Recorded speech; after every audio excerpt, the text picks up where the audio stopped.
Thank you, Mr. Attorney Sharp? Attorney Sharp?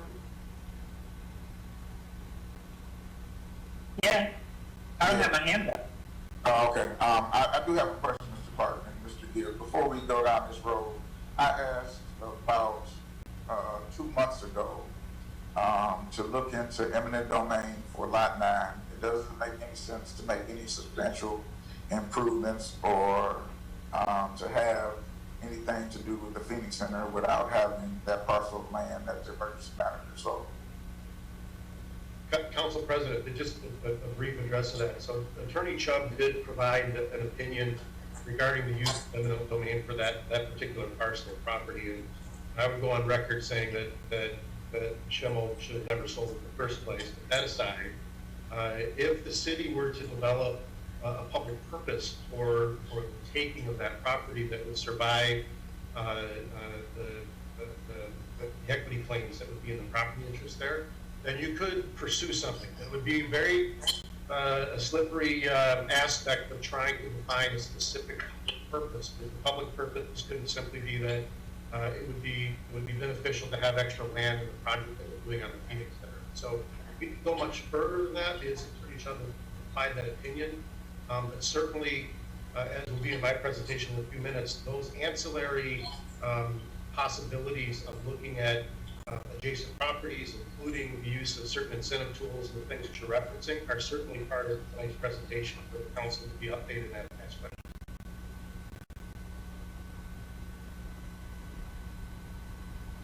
So with that, Mr. DeLeonardis, based upon the premise of approaching this in a way that would meet the repair obligations and not necessarily the entirety of what's been discussed over the last 2 years, could you proceed with your information in the 7 categories to break these down for council as to where these costs are coming from? Yes, I will. And first off, I'd like to thank Council President and Council for the opportunity to present and review this presentation. I am sharing the report that what we did, there's been this discussion about spending a certain amount of money to do certain repairs and what can be done. So this project needs to be viewed in its totality. So this report that we're presenting here, the intent is to be concise with the information.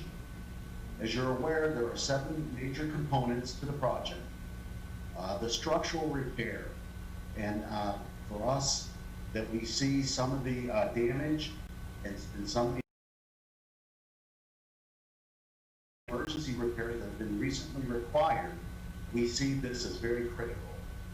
And it can be viewed as the concrete column and concrete bottom side of the deck or the ceiling repairs to the post-tensioning systems, as well as the precast attachments and panel repair. And in that regard, it's very important to take a look at some of the issues that recently came up in April that had to be dealt with on an emergency basis.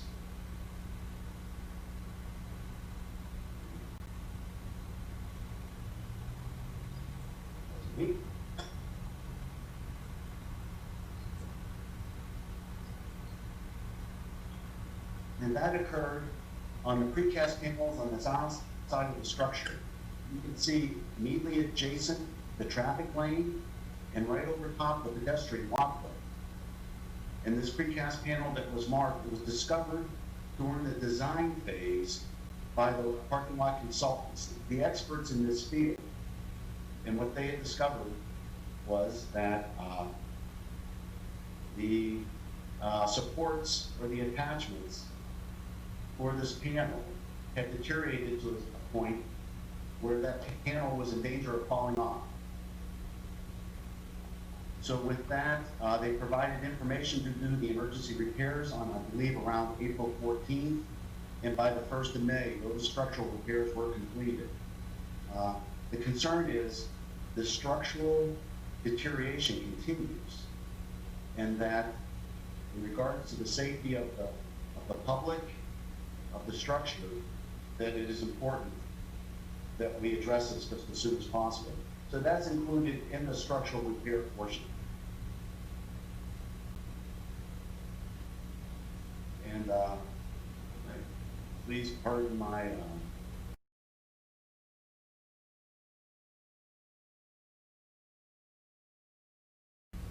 technological challenges here, but so our first slide was the structural repair. Our next slide is the architectural. And this is composed of the doors and frames and hardware that are required for entry in and out of the deck. These are code requirements. The south entry stations to allow the deck to function as intended to serve Ottawa Towers as well as the public.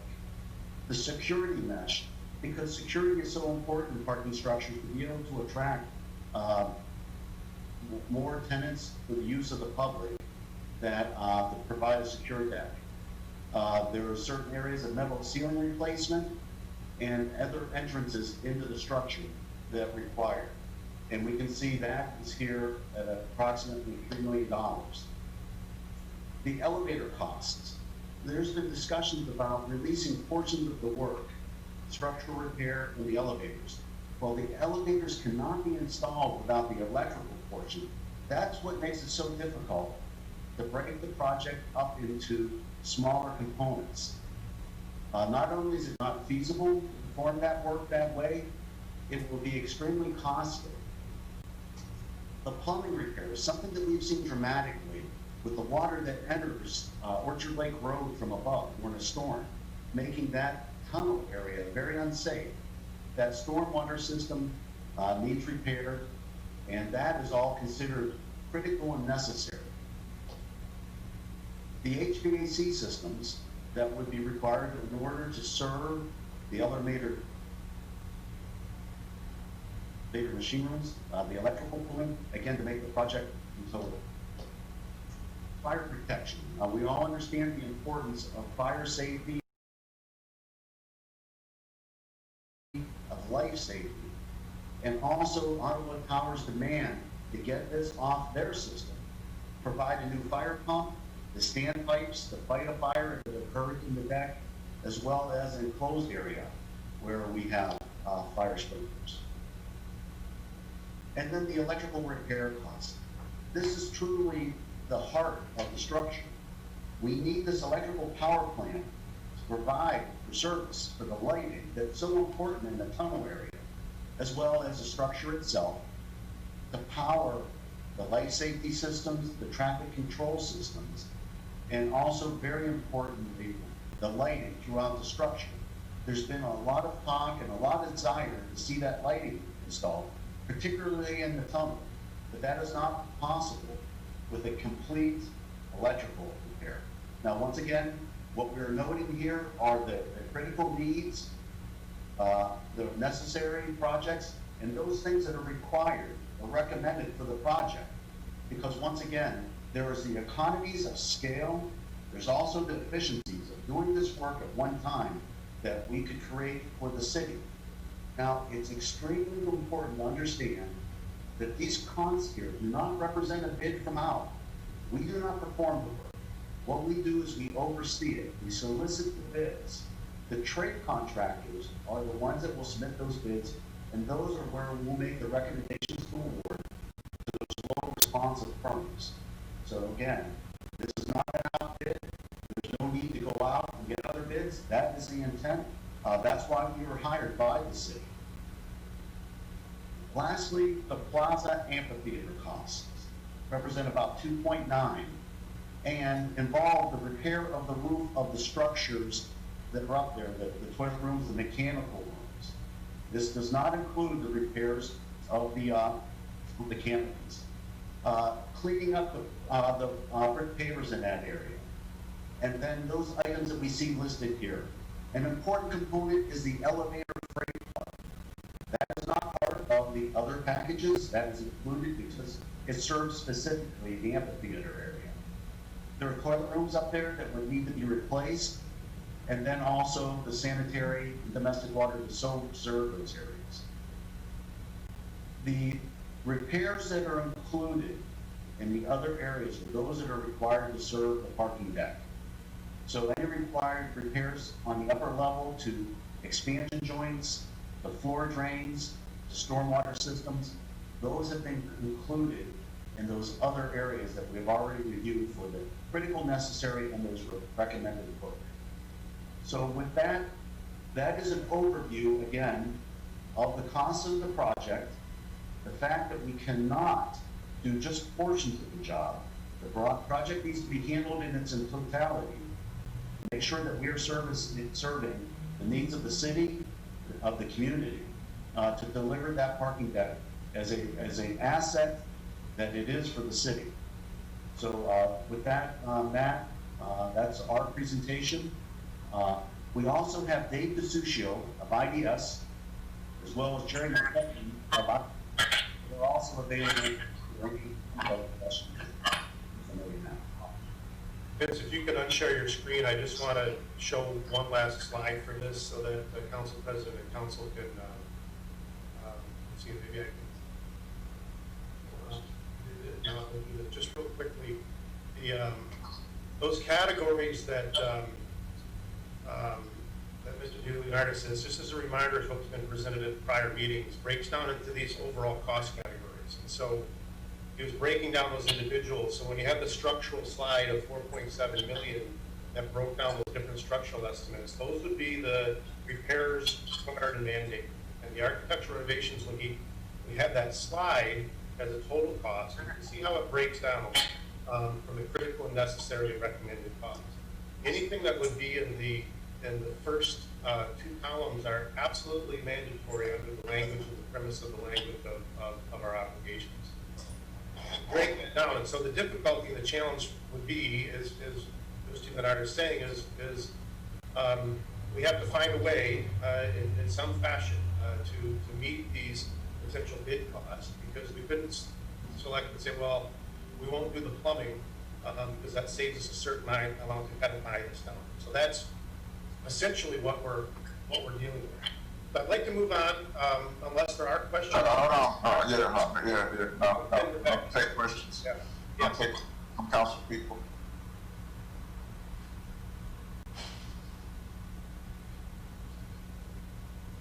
Does anybody have a question? Because I think everybody is muted, so.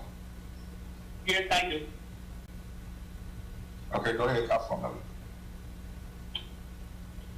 You know, Mr. President, I think what I just seen is a counter to what we presented 2 or 3 weeks ago, reference to the $7 million that we offered. So what I see is, and I'm looking in terms of looking at the resident, I see where basically the administration said, okay, screw what you guys talk about with $7 million. We're going to show you how we're going to spend $20 million. So we put it together, so we have a price for everything, for the electrical, for the plumbing. We counter it all together and then say, okay, guess what? You can't have part of it, you gotta have it all. And who's gonna get to do it? Yeah. That's all. You know, I never said this as a council person, but I'm going to say it because I represent the city of Panic and I live here, and my heart is here. But I'm going to have to use some of the terms that Mr. my colleague probably just said. Boy, what a family plans we got going. You know, the city of Panic cannot afford $20 million right now. We're going through a coronavirus. We got too many issues going in the city. I think that most residents and going about to raise their tax. I wish some of the residents would go on and look at the money that we owe and bonds that we're indebted to 20, 40 something. So to me, this is just me, I can only speak for me. It's like a total disrespect. That's what I was thinking earlier. Of saying, guess what? Instead of going to try to give them what we gave them, so they come back to counter and show where we really need to spend the $20 million. But I don't have the $20 million. Guess what? This is what we can do with you. You know, the city is not in the business of entertainment. We are a government. We provide services to the city. And right now, I feel that, like I said, Mr. President, I can only speak for me. I feel like it's a total disrespect to me that you come back and you counter me with a $20 million. Oh, no, we need this, and guess what? The next will be that. Did you ever think that you want to be a body, have a secret engineer engineers and stuff and said what they can do for that building over there. We didn't go up to come up with that figure and how right yet. Now, I just have to speak my mind on it because this person will be walking through my house, and that's where I'm at with it. It's a counter to, no, we don't want this guy. Not even just saying that. That's why when the mayor said the total district, so you earn respect, you earn it. It's like your wages and your actions. It speaks for itself. This is another issue right here. This is one of those issues. When you come back and say, no, we're still going to do the 20 million, you're going to do the bond. Thank you, Mr. President. I just wanted to get that out. Mr. President. Okay, for your respond, we just want to kind of take all these questions. Okay. Yeah. Pro Tem Carter, Fair enough. and then Councilwoman Sharansky. Thank you, Mr. President. You know, I'll sit here because it's a fine time to clear the air. Because between, I love seeing these pictures. I recognized most of them when I first came on council. But for some reason, they failed to mention that from 2006 to 2013, Oakland County owned the property. I don't see anything that had been repaired that they're showing us now that had occurred any time in the last 10 years, last 15 years. Nothing has changed. Ottawa Towers themselves offered to repair the electrical floors. I had a meeting with them who also offered to repair the electrical for us.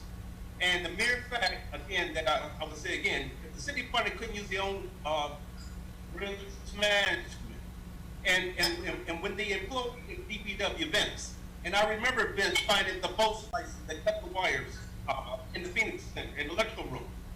Back then, that was automatically a police report. That should have been an insurance problem that should have been taken care of, and it was not. It is not our problem right now as the council to go ahead and take care of that repair.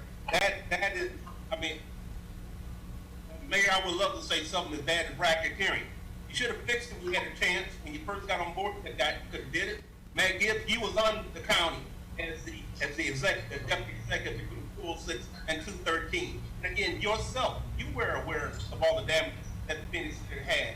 And you would have been obligated to go ahead because we had a bond on it to repair your damages instead of calling the Phoenix Center people wasn't you, but Lucian, what they call them the California slum lords. I'm saying from 213, a whole lot of things could have been repaired while it was under the watch of the county. Thank you, Mr. President. Councilwoman Sharansky. I don't have it right in front of me, this big pile I've got, but wasn't part of the tunnel lighting covered by a grant?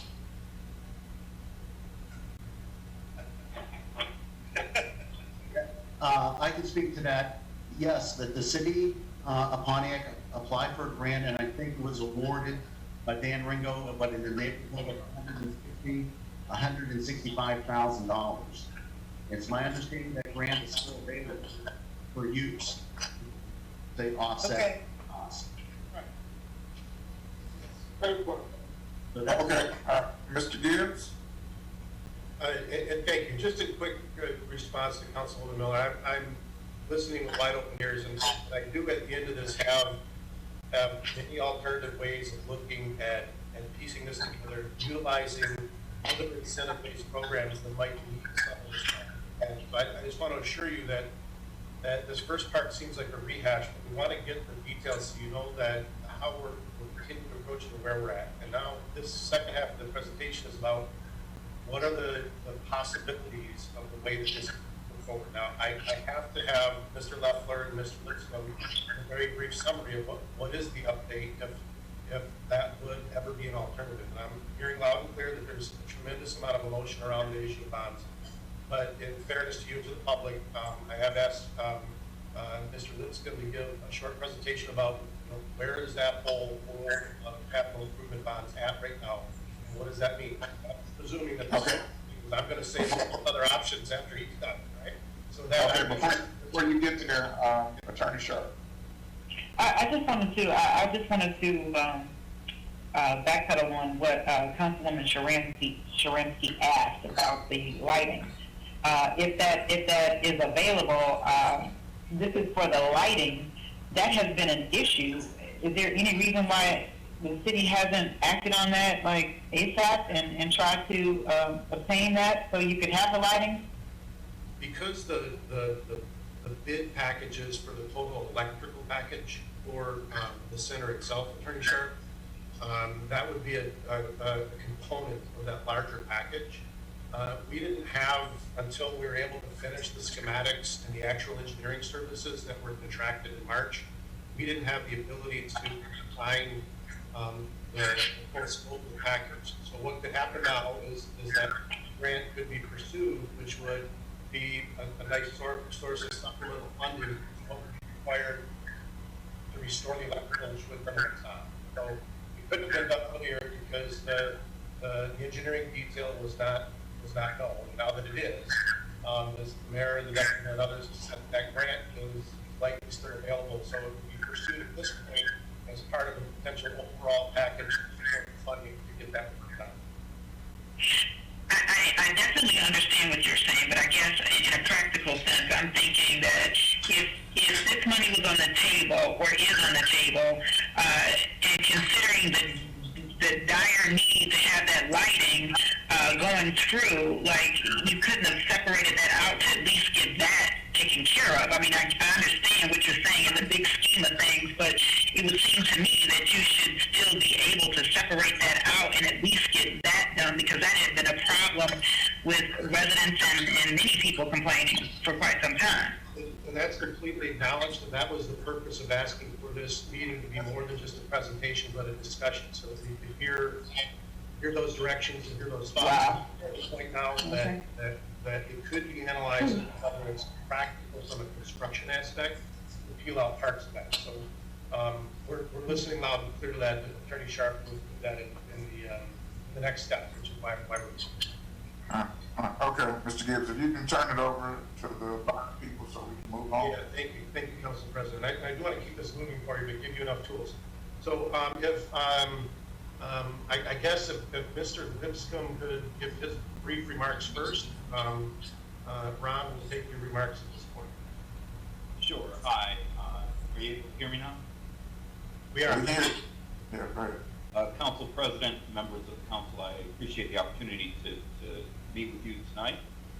Wanted to just provide a very high-level overview of one of the financing options available to you to finance the improvements to the Phoenix Center. You've had in front of you a couple different resolutions, a couple different times for a notice of intent resolution and a bond authorizing resolution. These are fairly straightforward resolutions that really authorize the issuance of the most straightforward bonds available to municipalities, and that's capital improvement bonds. These are authorized under the Revised Municipal Finance Act. They are limited tax, full faith and credit bonds that are payable from your existing tax revenue. So there's no tax increase. They come from your existing levy and all general fund revenue sources without any sort of tax increase. Procedurally, what you have to do in order to issue the bonds is approve a notice of intent, which informs the public of your intent to issue bonds and to pledge the city's limited tax, full faith and credit in support of the bonds. You publish notice of intent, and that gives the residents, the electors of the city, an opportunity to petition for an actual vote of approval of the bonds. Absent that, you are authorized to move forward and issue the bonds up to a maximum of 5% of the assessed value of the property in the city. I don't actually think there are any outstanding bonds at the city right now. So you have the full 5% that you're able to issue if you decided to, but of course that's not necessary for this project. But as Mr. Leffler will indicate, this is a very good time now to issue debt because rates are at historic levels. If we would have met with us a year ago, we would have said the same thing, and they've actually gone down since then. But I'll leave that to Mr. Leffler. But it's a very straightforward process. Just to indicate one thing that, debt in and of itself is not necessarily a bad thing. It's, you know, oftentimes cities issue debt to finance projects for the same reason that, you know, you take out a mortgage to purchase a house and don't pay for it year by year to build it as you go. You need to have the money up front in order to finance the project. And that's really the same concept here. And as Mr. Leffler will indicate, you know, this is the best time, certainly in my career in this business, to issue debt. And it's a financing option. It's a tool for you to accomplish what you need to do. So, Thank you, Mr. Lipson. your opinion on the wisdom of that, but it's a tool for you. Yeah, if I could have Mr. Leffler just finish those remarks briefly. Sure. This is Brian Leffler with Robert W. Baird. As I met with you over a year ago, interest rates were approximately 0.5% to 1% higher. Even with this COVID-19 situation, taxable interest rates and tax-exempt interest rates have come down. We also view that the city is going to be in the single A rating category.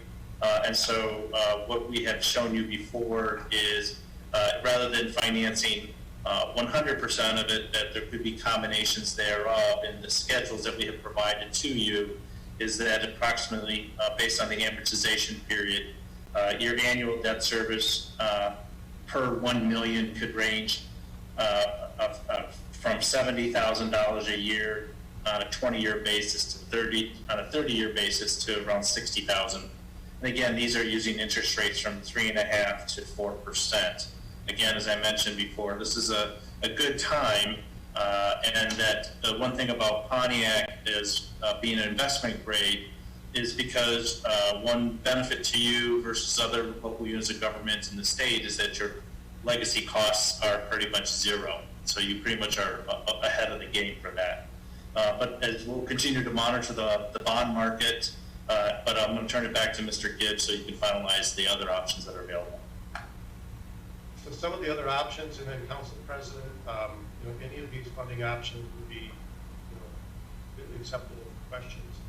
And just if I could just quickly walk through some of them. So alternate funding options besides approaching it from a capital improvement bond.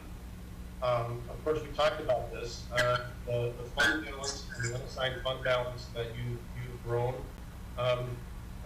I gave a presentation a few meetings ago that said, you know, it's might be risky to spend down that balance, but as an option, it's completely available to look at unassigned fund balance. And this council allocated $7 million of that for the potential use towards this particular project. The reason it's important to know the cost breakdown is if you're only to use the $7 million, it does leave something like that. It means elevators without electricity to run elevators. So is it an option to look at fund balance? It would likely require budgeting out into your 5-year projections that would incorporate the continued funding of the scope of the necessary areas. And if those go out to bid and they come back in at 10 or 15% less than what AUKUS projected, it still would be a $12 million plus obligation. But it is an option to look at, can we use the $7 million and then look at a way of budgeting for future expenditures as those obligations arise. So it is an option. You have alternative financing options, right? So one is capital recovery services. So this broad category, there have been a couple of firms that I've been able to pull out of the woodwork that can look at this. Capital recovery services is where an equity firm that specializes in municipal infrastructure like water systems and parking garages, other city and municipal assets. They come in and they self-finance all of the restorative work that would be at the Phoenix Center. That obligation then is amortized and is paid off by the city as if they're financing that through a private equity firm. The difference is that they would propose running the asset and applying whatever revenue stream against the asset. So the council could elect and say, we would like to look at private equity financing through capital recovery. They would essentially adopt the engineering work that IDS has done and then AUKUS is managing and incorporate that into a debt service plan on a funded basis. So it's an option for you to seek a remedy in that market. You can go to private debt financing. Private debt financing was you would get either a bank or a third-party lender essentially finance what you're doing. Those rates right now are at about 5%. You could choose not to have a bond issuance because of the stigma of it, because of some of the past history in Pontiac, but still look to finance a portion of the obligation. So you bank finance. We have had inquiries from banking industries, particularly out of Texas, places that said we'd be interested in looking at it. One of the catches of this is you have to fully collateralize whatever you're going to do there. Meaning, no different than buying a house. There has to be enough equity to cover the loan, but you could pursue that.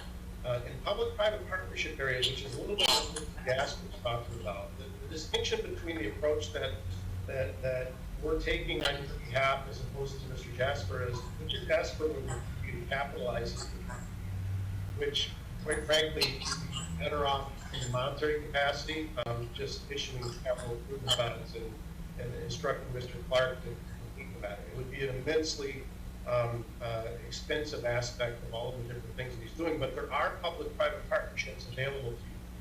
What I would propose, and Council President Williams, you're on track with it, is to be able to look at the different options that you would have to fully finance this from a private investment that would come in and partner with the city.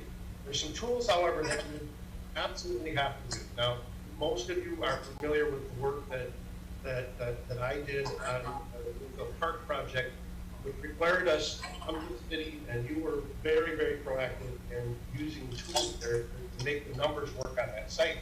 And those might recall that we did a conceptual brownfield at Broomfield Park that set forth the types of eligible activities that would be available so that investors that would look at doing an investment in covering these structural, electrical, and other repairs would have the ability for a reimbursable schedule. We did that as a city. I say we, I was right there with you doing that. In this case, the city has available to it a transformational brownfield.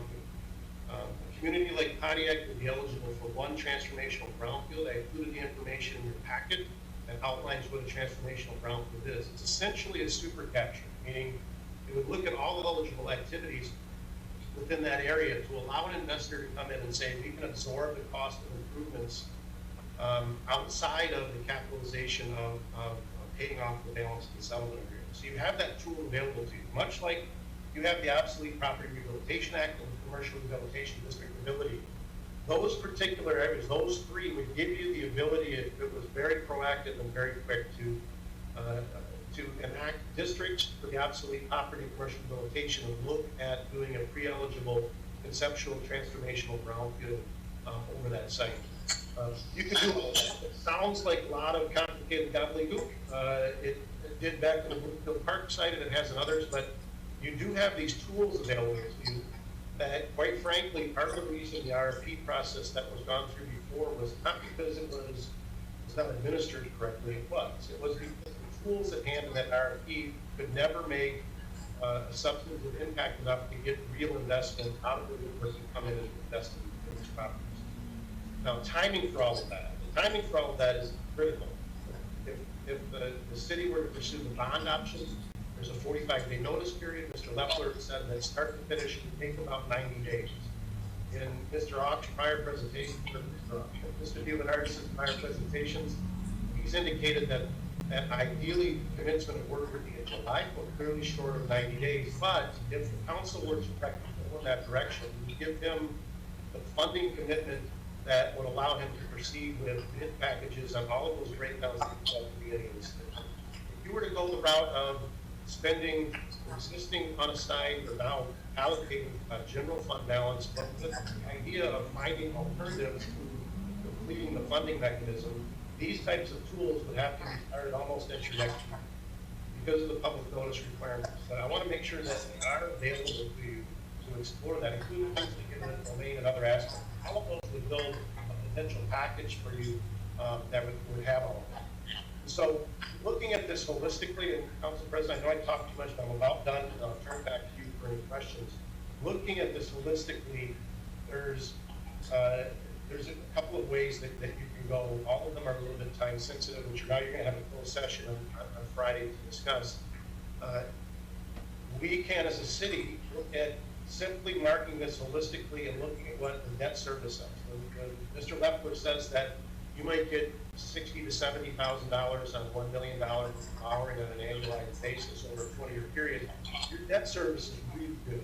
It's going to compete private equity financing, it's going to outcompete a private bank financing, it's going to outcompete a lot of tools for you. And looking at that, if the council's not in a mindset that they would want to pursue that because of varying opinions, the only real alternative in finishing and completing this would be to aggressively go after utility pools and recommitting a 30-day RFP process or less within the community. That would allow you to give financial tools to potential investors in this property and take an effort at it. It would be risky because you're pushing your timeline back, but I'm being candid to you. It is an option to go aggressively in that particular direction. It could not, with all due respect to Mr. Jasper and others, it would not be a process seeking business plans and ideas for the Phoenix area. That would be a waste of your time. It would put you in further jeopardy of default and penalty. It would not be that process. It would be putting a package together that the city would commit equity into, whether that's at an unassigned fund balance, those other tools. Those are really your options. Save a white knight that would come in and just buy it out. But I will assure you, I've had conversations with multiple in the last 3-5 days. And without putting together a complete package, there is no white knight here. It's really an option of deciding to meet the terms of the agreement. So with that, we can answer questions. I'm sure there's more explanation. Council President, thank you so much for allowing me to explain all of that. Okay, Mr. Gibbs, if you can go and bring your PowerPoint back up. I want to go back to the options, and then I'll start questions, and then I'll turn it over to my colleagues. So yeah, you can skip that slide. Yep, let's start right there. If you can blow that up. Yep. So, alternative financing. There you go. You don't need that one. Right. We're fine on that. I guess my question really is bonds. I'm not in favor of private debt financing. I don't know if that works. I do like the public-private solution. And if you can go to the next slide, pass the turn. Yeah, here we go. I am in favor of using any economic tools that we can use to move this property. The property is a city-owned property, so we don't get any taxes off of the parking structure as it is. So there's a package that can be put together to do that. I'm fine with that, but I'm also very cautious of putting any other capital outlay as far as financing behind any RFP to do this work. We know that the electrical needs to be done. I think that we need to expedite the RFP for the electrical, and whatever can fit within that $7 million guideline as RFPs as a commitment, and then also pursue these other tools for investment in order to make that package work. I don't see spending any more money than $7 million. That's the piggy bank that you guys have to work with. If we have a combination of tools that can be expedited with the council, that creates an obsolete property rehabilitation act or transformational brownfield, we give brownfields and tax abatements to Amazon, to United Shore, and all those other companies. I don't see why we can't use these same tools for ourselves. What I don't want to do is put on 30 years of debt when we don't have to. And I know you guys keep mentioning the bond and the financing for that, but if we've got tools that we can use that are simple acts of us not collecting money on our own property, I believe we should be expediting those. And I don't know if the state or the federal government has any other matching funds that can be used to do that work, but I think that is the best way to go. I will turn it over to my colleagues for their thoughts.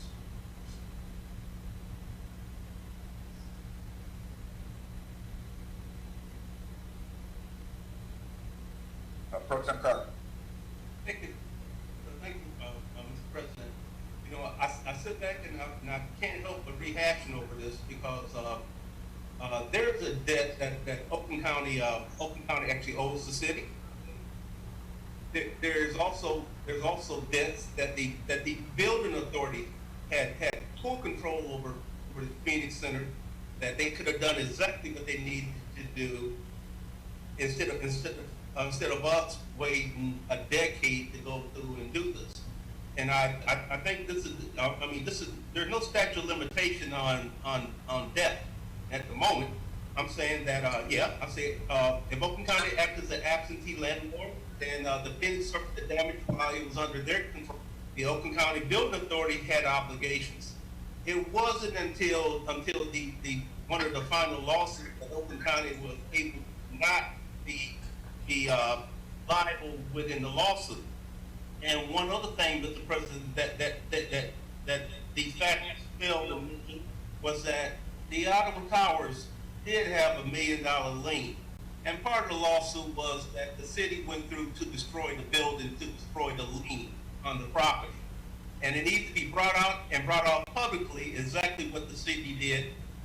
And I want to say I'm very grateful for the fact that we have power in the city because Ottawa Towers themselves decided to go ahead and rewire the electrical. No thanks to the city. But then again, I think we have, instead of having all these different factors for all the repairs, I would consider purchasing the Ottawa Towers, get rid of this chokehold of this timeline, knowing that some of the people we're dealing with now actually could put us into great harm by trying to bring in the convention regional authority. Sure, they backtracked damn quick in a hurry and got out of it, and we haven't heard anything else out of it. But I don't want to see them, and I don't want to see anybody like that wonderful company, Wonderful and Critical, having their hands or anything else. The city needs to self-contain and be totally isolated. This improvement. Only the people of the city of Punta can actually take control of the Ottawa Towers as their own property and actually make it work. Thank you, Mr. President. Okay, who's next?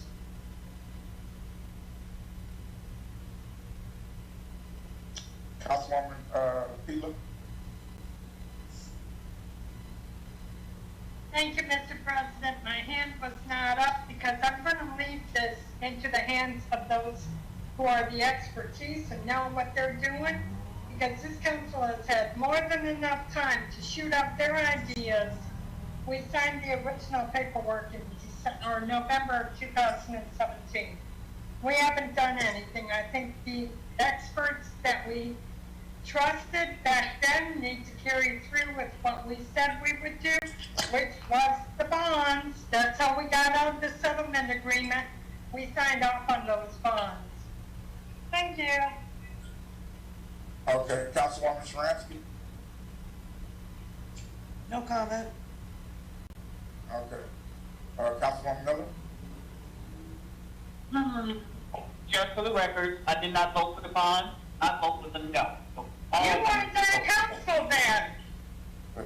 Excuse me, Councilwoman. He wasn't on council then. Stay in order. She was on the city council at that time. So please, for just clarity's sake, because we can't be putting these things out to the people, the vote was, I believe at the time, it was Morgan Randy voted no. It was 5-2. It was Morgan and Randy voted no. You just said she was not on the council, so please wait to be recognized. by Thank the you. chair. I just said she wasn't on council. Thank you. And stop interrupting, please. Thank you. All right. Let's talk the truth. She didn't vote on it because she wasn't here. Thank you.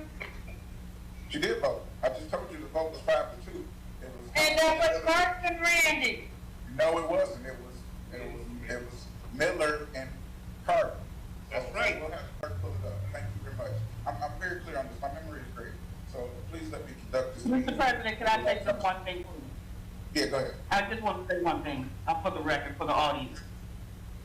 I think you will have to talk to some of your colleagues here, to remind her who runs the meeting.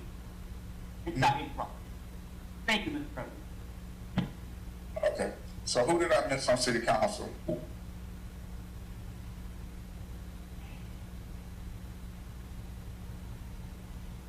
Okay. With that being said, and Mr. Gibb, did you make this presentation public to all the council people? Yeah, I believe it is, and I can certainly provide any supplemental information, Mr. President.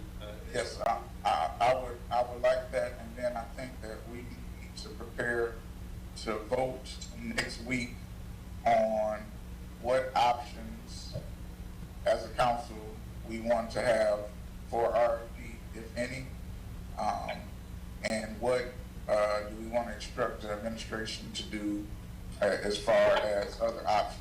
Attorney Sharp? I don't have my hand up, but if that is what you're inclined to do, I would imagine that you need to act as soon as possible if that's what you're going to do, and be specific as to what your RFP is going to contain. Okay. And those other options that were presented today, I guess my question for Attorney Gibbs would be, if the options that you presented, are they truly options? Are they viable options? I mean, so in the event that they, like the council president made reference to one of them, like, is it truly a viable option? And when I say viable option, just with everything considered, whether it's the time constraints, just all of it. Because if it's not a viable option, then there's no reason for them to even entertain it. So, Council President, I can just provide a quick response. I know the meeting is but Attorney Sharp, you're correct to ask the question, and that's why I was kind of talking about the timeline of it. And that's, of course, of a capital improvement bond, it's 90 days. Now, these processes would require like a transformational brownfield. We could run that quickly. It would require us, in Pontiac right now is still working with the County Brownfield Authority. So we could move that pretty quickly, but it would take a little bit of time. And Attorney Clark and I have discussed this at length, that there just needs to be a coordinated process of how we're going to deal with this time. And we can't get into detail. We want to talk to you in closed session because it does involve notices that we received that's really more appropriate form. But you're right, it will take some time. You know, as an example, the transformational brownfield would be initially in concept because you can't have a brownfield application you've kind of used to find, right? So we will do the same process in that we did prior, and that one took me a year and a half. I don't think it didn't take me that long to get put together, but you're right to ask. And so, Council President, what my anticipation is there's urgency on all sides. I will do everything I can in working with the mayor and the deputy mayor procedurally and procedurally to get a package in the council packet so that you'll have some definitive decisions. I know Vince DeLeonardis wants a definitive decision so they can get some certainty around it. We'll use the efforts that I can to get that information to you. It's bonds are easy, but the other part of it will move quickly. So I guess just to piggyback back off of that, I guess, is it possible then for them to have this information for the closed session? Because again, if they're not really viable considerations, it's no need for them to even waste time with it. But I think if you're able to just kind of explain each one in detail, and to your point, kind of offline in a closed session, maybe that might be helpful in steering in a direction. If Council President would allow the privilege of bringing that material to the closed session, it's easy just because Thursday is a quick turnaround, honestly. It's Friday, and so. It's Friday, because yeah, the council meeting is Tuesday. And if it's legal and the administration is willing, I would love to have that information Friday. Do you want to know if the administration is willing? I can speak to that. Okay, briefly, Madam Mayor. Yes, the administration is willing and has been willing for 4 years. We have considered all kinds of options. Now, when you say whether it's possible, anything is possible. But you have to have somebody who wants to do it. You know, it won't fall out of the sky. And one of the things is that we have engendered all kinds of offers and opportunities that have come for us. One of the things that people who have been trying to attract people to come and invest and maybe interest in things that Because realizing Pontiac is his own worst enemy. You know, they might be interested in Pontiac and see the progress that's going on. Okay, Madam Mayor, I was. You have people be calling each Yes, other ma'am. industrial, and they shy away. So that's what happened. That's I what didn't happened. ask for this to it, I just asked if it was possible. It was a willing, yes, but you have, the willing is not somebody who's going to show up, but if you scare them away and insult them when they come to council meetings and things like that. So we have to be aware of that. Okay? Madam It's Mayor. not possible Thank you, without Madam having. Mayor. Councilwoman. So, Council President? Sure.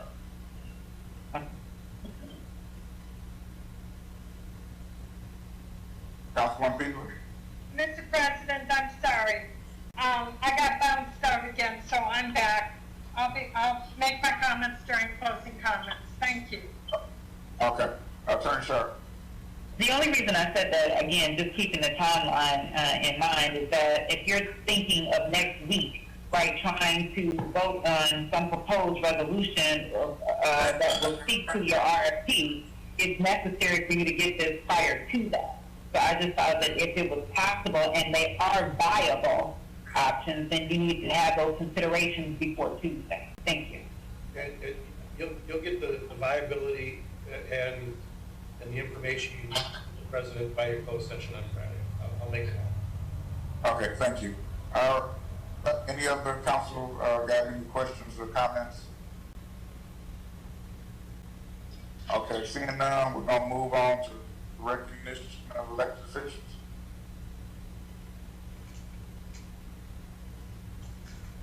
There is no recognition of elected officials. Okay, so public comment is next. Well, it's agenda address, but there's no agenda address. So public comment. And there's only one public comment. It's Okay, from okay. Larry Jasper, and it reads as, Dear voters of Pontiac, yes, dear voters of Pontiac, this is part 2 of a comparison of the mayor's plan versus Omega Partnership Proposal, RFP, provided to the mayor, who outright rejected it. Using the same funds, except Omega's plan uses it to purchase the Ottawa Towers, providing collateral for capital bonds and jobs for the community. Item, settlement deadline, November 1st, 2020. Mayor's plan defaulted $30 million, cost the city. Omega's